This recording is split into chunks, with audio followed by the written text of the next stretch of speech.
जी हाँ साथियों, बिल्कुल आपने सही सुना है। प्रधानमंत्री आवास योजना अर्बन के लिए ऑनलाइन अप्लाई शुरू हो चुका है। अगर आपको भी अभी तक पीएम आवास योजना का लाभ नहीं मिला है तो आप लोग इस योजना में ऑनलाइन आवेदन करके 2.5 लाख रुपए तक का बेनिफिट उठा सकते हैं। कैसे अप्लाई करना है, कौन कौन से डॉक्यूमेंट लगने वाले हैं, पूरी जानकारी के लिए वीडियो के एंड तक बने रहे। अगर आपने अभी तक इस वीडियो को लाइक नहीं किया तो फटाफट वीडियो को लाइक जरूर कर दें, साथ ही चैनल को सब्सक्राइब करके बेल आइकन के घंटे को भी जरूर दबा दें, जिससे आपको इसी तरह सभी सरकारी योजनाओं की अपडेट आप तक पहुंचती रहे। पीएम आवास योजना का ऑनलाइन अप्लाई करने के लिए आपको गूगल या फिर किसी भी क्रोम ब्राउजर में आपको यहाँ पर टाइप करना है पीएम आवास योजना 2.0। इतना लिखकर आप यहाँ पर जैसे सर्च करेंगे, पहले नंबर पर जो वेबसाइट देखने को मिलता है इस वाले ऑप्शन पर आपको सिंपली क्लिक कर देना है।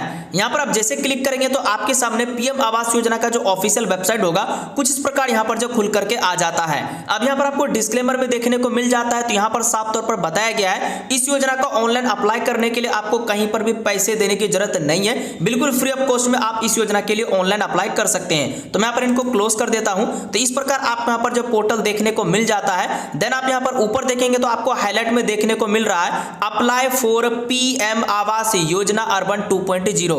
यहाँ पर भी देखने को मिलता है PM Awas Yojana urban 2.0 scheme guideline यहाँ पर दिए गए। आप चाहे तो इन पर क्लिक करके गाइडलाइन भी देख सकते हैं। तो सिंपली आपको इस वाले ऑप्शन पर आपको यहाँ पर क्लिक कर देना है। उसके बाद यहाँ पर आपको देखने को मिल जाता है प्रधानमंत्री आवास योजना अर्बन 2.0। यहाँ पर भी आपको कई सारे गाइडलाइन दिए गए, आप इनको रीड करके पढ़ना चाहे तो पढ़ सकते हैं। बेसिकली आपको क्या करना है, apply for PM Awas Yojana urban 2.0 यहाँ पर देखने को मिल रहा है, इस वाले ऑप्शन पर आपको सिंपली क्लिक कर देना है। उसके बाद यहाँ पर आपको कुछ बेसिक इंफॉर्मेशन दिए गए हैं जो कि आपको फॉर्म भरते समय आगे सिलेक्शन करना है। तो यहाँ पर बेसिकली सबसे पहला वाला यहाँ पर बताया गया कि बीएलसी वाला, अगर आप इस कैटेगरी के तहत यहाँ पर आप ऑनलाइन अप्लाई करते हैं तो यहाँ पर बताया गया कि आपको 2.5 लाख रुपए तक का बेनिफिट मिलेगा। ये उन लोगों के लिए जिनकी यहाँ पर एनुअल इनकम जो है वो यहाँ पर 3 लाख रुपए से कम होना चाहिए, साथ ही आपके पास 45 स्क्वायर मीटर यानी कि लैंड जमीन होनी चाहिए खुद की, तभी आप इस वाले ऑप्शन को सिलेक्ट करेंगे। दूसरा ऑप्शन मिलता है अफोर्डेबल हाउसिंग इन पार्टनरशिप यानी कि एएचपी वाला।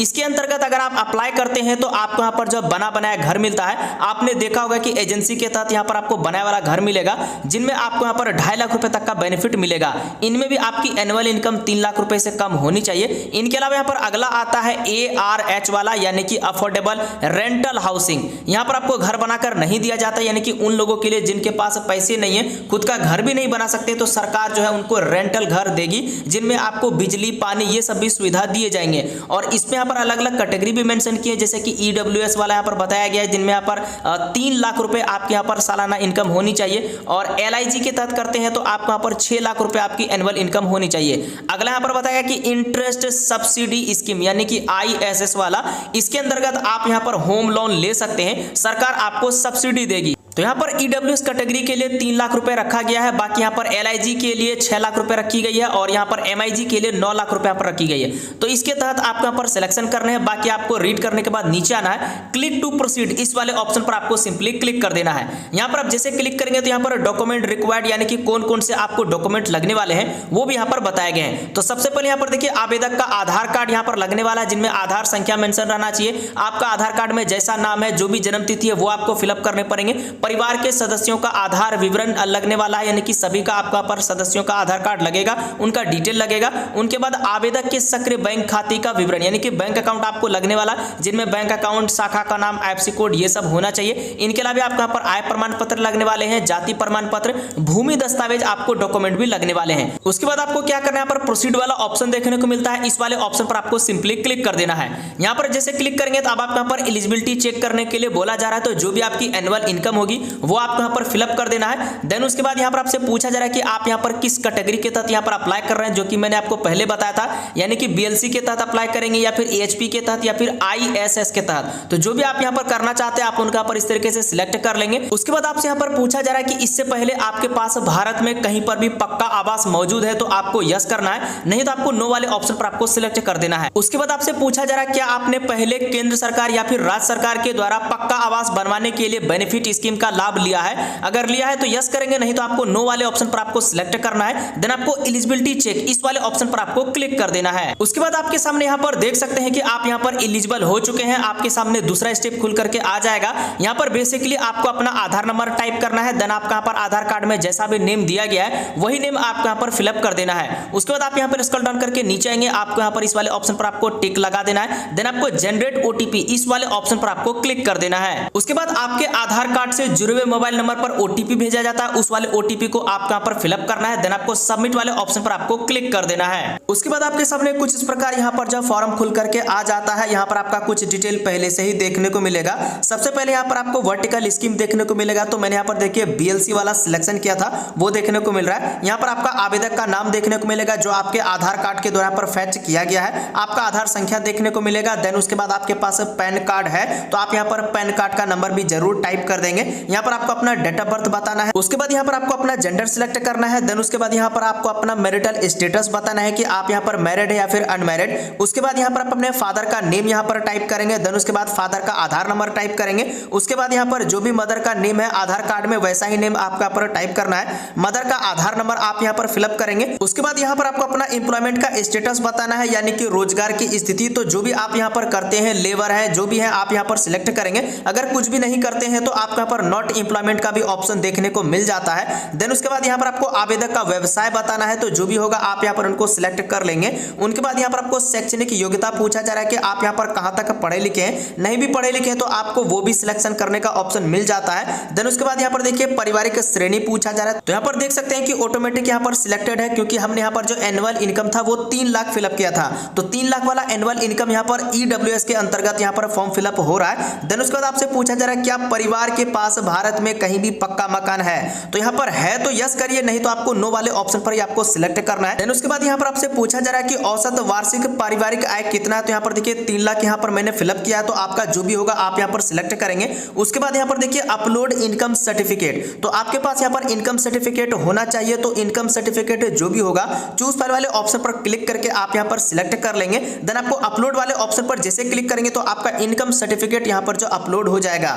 उनके बाद आपको यहाँ पर रिलीजन सिलेक्ट करना है, हिंदू, मुस्लिम, जैन, बौद्ध, पारसी, जो भी होगा आप यहाँ पर सिलेक्ट कर लेंगे। उसके बाद यहाँ पर आपसे पूछा जा रहा है क्या आप पीएम स्वनिधि या फिर भवन निर्माण श्रमिक, आंगनबाड़ी कार्यकर्ता या फिर पीएम विश्वकर्मा के तहत कारीगर हैं, सफाई कर्मी, इन सभी के अगर आप लाभार्थी में से हैं तो आपको यहाँ पर यस करना है, नहीं तो आपको बेसिकली नो वाले ऑप्शन पर ही आपको सिलेक्ट कर देना है। देन आपको यहाँ पर वर्ग पूछा जा रहा है कि कैटेगरी आपका यहाँ पर क्या कैटेगरी है, कास्ट कैटेगरी, वो आप यहाँ पर सिलेक्ट करेंगे। उसके बाद यहाँ पर आपसे पूछा जा रहा है क्या आप वैधानिक शहर यानी कि बाहर रहते हैं, प्राधिकरण, शहरी विकास प्राधिकरण या राज्य कानून के तहत ऐसे किसी प्राधिकरण के अधिकार क्षेत्र के तहत अधिसूचित योजना विकास क्षेत्र के भीतर रहते हैं। तो अगर आप हैं तो आपको यस करना है, नहीं तो आपको बेसिकली नो वाले ऑप्शन पर ही आपको सिलेक्ट कर देना है। दोनों इसके बाद नीचे आएंगे तो आपका यहाँ पर जो भी एड्रेस होगा पूरा एड्रेस आपका यहाँ पर फिलअप करने पड़ेंगे। आपका परमानेंट एड्रेस क्या है वो भी आपका यहाँ पर बताना है। तो जो भी होगा अगर आपका सेम है तो इस वाले ऑप्शन पर क्लिक करेंगे तो ऑटोमेटिक यहाँ पर आपका जो भी डिटेल होगा वो यहाँ पर फिलअप हो जाएगा। यहाँ पर बेसिकली जो भी आपका ग्राम मोहल्ला का नाम होगा वो सिलेक्ट करेंगे, राज्य सिलेक्ट करेंगे, जिला बताना है, सिटी कौन सा है, pin code, mobile number, email ID, यही सब आपको डिटेल फिलअप कर देना है। देन उसके बाद नीचे आएंगे तो आपका यहाँ पर भूमि का दस्तावेज भी अपलोड करने के लिए बोला जा रहा है। वो दस्तावेज आपको चूज फाइल वाले ऑप्शन पर सिलेक्ट कर लेना है। देन आपको अपलोड वाले ऑप्शन पर जैसे क्लिक करेंगे तो आपका यहाँ पर जो डॉक्यूमेंट है वो यहाँ पर अपलोड हो जाएगा। उसके बाद यहाँ पर आपसे पूछा जा रहा है कि आप यहाँ पर वर्तमान शहर कस्बे में कितने वर्षों से रह रहे हैं, यानी कि जो भी आपने एड्रेस दिया है उस जगह पर आप यहाँ पर कितने वर्षों से रह रहे हैं, 1 साल, 2 साल, 13 साल, जो भी होगा आप यहाँ पर उनको सिलेक्ट कर लेंगे, आपको ऑप्शन मिल जाएगा। उनके बाद नीचे आएंगे तो आपसे पूछा जा रहा है कि वर्तमान घर का स्वामित्व, यानी कि आपका जो घर है वो आपका खुद का है यानी कि ऑन है। उसके बाद रेंटल है तो रेंटल को सिलेक्ट कर सकते हैं। अगर आपका खुद का घर नहीं है तो नो हाउस वाले ऑप्शन पर भी सिलेक्ट कर सकते हैं। उनके बाद यहाँ पर आपको फैमिली डिटेल ऐड करने का ऑप्शन आता है, यानी कि सदस्य को जोड़ने का। तो सबसे पहले यहाँ पर आपको अपना पत्नी का नाम यहाँ पर आपको सिलेक्ट करना है। यहाँ पर आप टाइप करेंगे पत्नी का नाम। देन उसके बाद यहाँ पर आपको जन्म तिथि बताना है, यहाँ पर आपको बताना है रिलेशन क्या है, उनके बाद जेंडर बताना है, आधार संख्या बताना है, उनके बाद व्यवसाय बताना है। उनके बाद आपको ऐड का ऑप्शन मिलता है, इस वाले ऑप्शन पर क्लिक करके जितना भी आपका फैमिली मेंबर होगा सभी मेंबर को आप यहाँ पर ऐड कर लेंगे। उनके बाद नीचे आपको ऑप्शन आता है बैंक अकाउंट डिटेल का, तो यहाँ पर आपको बैंक अकाउंट का डिटेल देना है। जिसके भी नाम से आप यहाँ पर अप्लाई कर रहे हैं उनका आपको डिटेल देना है, उनका बैंक अकाउंट नंबर यहाँ पर फिलअप करना है। देन उसके बाद कंफर्म करेंगे टाइप करके, एफसी कोड आप यहाँ पर डालेंगे, गेट बैंक डिटेल वाले ऑप्शन पर क्लिक करेंगे तो आपका यहाँ पर automatic bank name, branch name देखने को मिल जाएगा। उसके बाद आपसे पूछा जा रहा है क्या आपने किसी केंद्र राज्य प्रायोजित योजना जैसे कि अमृत 2.0, SBMU 2.0, NULM, PM सूर्य घर, मुफ्त बिजली योजना, आयुष्मान भारत, उज्ज्वला योजना आदि का लाभ उठाया है तो आपको यस करना है, नहीं उठाया तो आपको नो वाले ऑप्शन पर आपको सिलेक्ट कर देना है। उनके बाद यहाँ पर आपको इस वाले ऑप्शन पर आपको टिक लगा देना है। देन आप यहाँ पर एक बार जरूर चेक कर लेंगे कि आपने जो भी डिटेल दिया है वो करेक्ट है या फिर नहीं है। प्रीव्यू वाले ऑप्शन पर क्लिक करके आप यहाँ पर सारे डिटेल को चेक कर सकते हैं। अगर आपको लगता है कुछ गलत है तो आप पहले यहाँ पर सुधार कर लीजिए, क्योंकि बाद में हो सकता है कि आपको सुधार करने का ऑप्शन ना दिया जाए। सारा कुछ करेक्ट है तो आपको यहाँ पर सेव वाला ऑप्शन मिलता है, इस वाले ऑप्शन पर आप यहाँ पर क्लिक कर देंगे।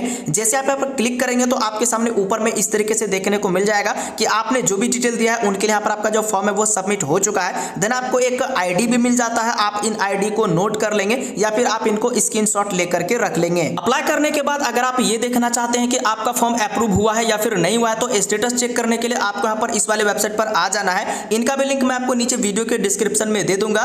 देन उसके बाद यहाँ पर आप दो तरीके से चेक कर सकते हैं। आप चाहे तो by name, father name, mobile number type करके सर्च कर सकते हैं। दूसरा, आपको जो भी यहाँ पर आईडी मिला हुआ है अप्लाई करने के बाद उन आईडी के द्वारा भी आप यहाँ पर सिलेक्ट करेंगे। देन उसके बाद यहाँ पर आपको अपना वो वाला आईडी डालना है, उसके बाद मोबाइल नंबर डालेंगे, सबमिट वाले ऑप्शन पर क्लिक करेंगे तो आप यहाँ पर एक क्लिक में अपना जो भी डिटेल होगा स्टेटस वो चेक कर लेंगे कि आपका फॉर्म अप्रूव हुआ है या फिर नहीं हुआ है। तो साथियों, कुछ इस प्रकार आप लोग प्रधानमंत्री आवास योजना 2.0 शहरी के लिए ऑनलाइन अप्लाई कर सकते हैं। अगर आपको ये वीडियो हेल्पफुल लगा है तो वीडियो को एक लाइक जरूर कर दें और इस वीडियो को आगे भी जरूर शेयर कर दें ताकि और भी लोगों को जानकारी मिल सके।